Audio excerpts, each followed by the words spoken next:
Posibleng sampahan ng reklamo ng mga pulis ang ina ng mga batang namatay sa Santo Tomas, Pampanga matapos ma-suffocate sa isang kotse.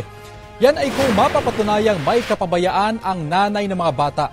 Patuloy pa ang investigasyon ng mga pulis. Duda naman ang ama na suffocation ang ikinamatay ng mga anak dahil sa natagpo ang paris ng tsinelas sa labas ng kotse. Maitim na kulay ng balat ng isa niyang anak at punit na damit ng bunsong anak. Paliwanag ng otoridad, 2 pares ng tsinelas ang natagpuan sa lugar. Suot ng bata ang isa nang ito'y ilabas sa kotse. Dulot naman ang post-mortem, ang discoloration o ang maitim na kulay ng balat ng bata at punit ang damit ng nakababatang kapatid matapos isa ilalim sa autopsy. Tumanggi na magbigay ng pahayag ang nanay ng mga bata. Ngayong araw ililibing ang magkapatid. Kapuso, alamin ang maiinit na balita. Bisitahin at mag-subscribe sa GMA Integrated News sa YouTube. Sa mga kapuso abroad, samahan niyo kami sa GMA Pinoy TV at sa www.gmanews.tv.